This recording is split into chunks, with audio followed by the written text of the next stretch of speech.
Eu lembro quando eu comecei a programar em PHP, lá em 99, até a gente já contou essa história aqui com o César Brode, né?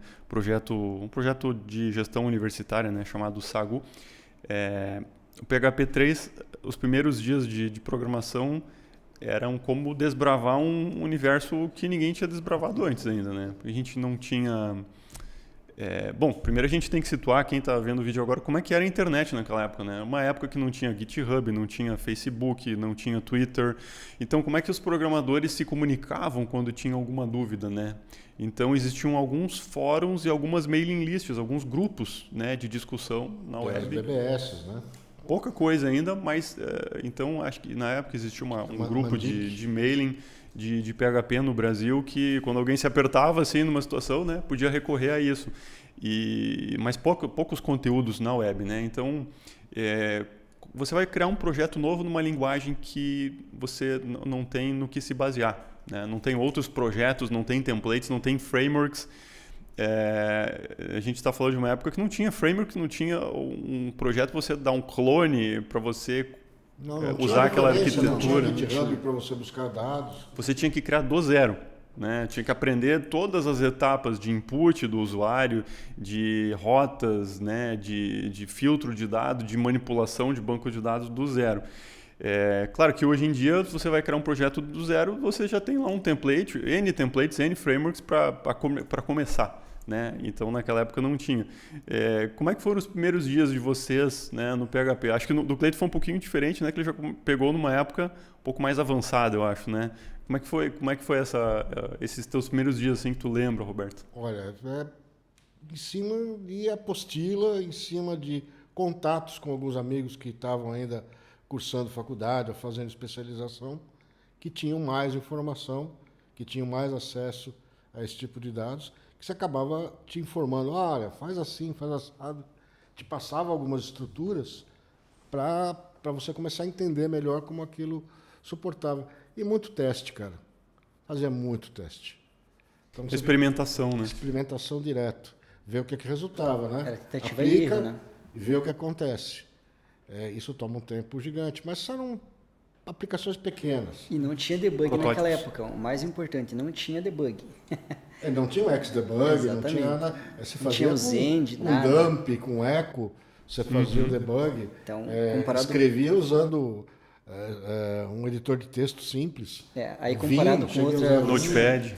Aí comparado com outras linguagens, tipo Delphi, por exemplo, que tinha um debug dele que você podia ir linha a linha, você ganhava muito tempo em Delphi. Então o PHP era um desafio na época, né? Eu mesmo comecei a usar o debug do PHP em 2014 ou 2015, mais ou menos, que eu descobri que tinha, aí comecei a fazer funcionar, com muito custo no PHP 5.3 naquela época, e a gente usa até hoje o debug. Mas a maior parte das coisas que a gente acabava fazendo eram coisas mais simples, por exemplo, um site onde você fazia o cadastro das pessoas que estavam interessadas em alguma coisa, sistema de respostas, a um questionamento, atendimento a cliente. Eram coisas relativamente Não simples. tinham aplicações complexas na época, né? Não tinha RP na época. Eu não conheço nenhum RP. Tinha um controle, por exemplo, de alunos que o pessoal chegou a fazer, conhecidos meus, controlava nota tudo dos no início, alunos, né? mas coisas relativamente simples. Exato. E não tinha documentação, né? Era o mais crítico. Então, que nem o Roberto falou, era bastante coisa tentativa e erro. Até uma simples conexão com o MySQL, que hoje tem tudo pronto em frameworks, que nem você disse, né, Pablo? Era um desafio fazer uma conexão tem com a PDO, né? É. No início não tinha PDO para não tinha. Tinha que ser, por exemplo, um MySQL Connect lá. Então, tinha que entender, tinha que procurar na internet exemplos e não existia muita coisa na internet na época, né? E o que era bastante usado na época era o PHP Classes. Do Manuel Lemos. Isso, de lá a gente pegava muita... Verdade. Assim, vinham scripts, né? Não era nada orientado a objeto na época. Isso a gente está falando em 2011, 2012, mais ou menos, né? Então era muito pouco orientado a objeto. PHP Classes, para quem não conhece, antes do Composer, né, surgir, era um grande repositório de componentes, né? Para a gente plugar nos projetos e fazer tarefas pequenas, né? Por exemplo, um componente para botar uma conexão marca com um d'água banco de numa dados, imagem, por exemplo. Você ia lá e baixava um scriptzinho que alguém fez e funcionava. Daí você pegava, entendia ele, dava um include no teu projeto e usava ele. Então tinha bastante coisa pronta. Muitas coisas eram feitas por pessoas de fora do Brasil, né? Onde com certeza o PHP na época era muito mais evoluído, né? Manuel Lemos chegou a contribuir bastante para esse PHP Classes, ele até depois virou... Ele era o mantenedor analista, do projeto. Não sei se existe hoje esse projeto ainda. Acho que está no ar, sim. Existe e recebo dados dele ainda. Eu não lembro de ter acessado recentemente, mas eu creio que ainda existe. Pelo menos Acho que sim. esteja lá sim para o pessoal olhar e ver como que era na época o funcionamento, né? Os scripts, as classes Não, que foi tem muito lá. bom, ajudou muito. Né? Muito programador, Depois, com certeza. depois a comunidade se estruturou ao redor do Packages, né? Do Composer, que daí foi um repositório com um padrão de instalação e de distribuição de componentes único. Isso Né? foi uma virada De chave chave tremenda. extrema. Porque naquela época não tinha um padrão de como importar a biblioteca para dentro do projeto, né? Então o famoso require, o include, cada mantenedor de pacote fazia de um jeito diferente, né? Isso, E você aí tinha que o baixar o Composer script padronizou. e dar um jeito dele ficar compatível com o resto do teu script, né?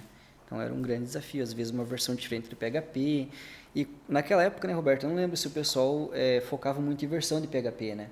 Então, assim, era tudo muito mesma versão, mais ou menos, né? Não tinha tanta diferença que nem hoje. As versões do PHP começaram a causar mais influência a partir da 4, da 3 para 4 foi uma mudança grande.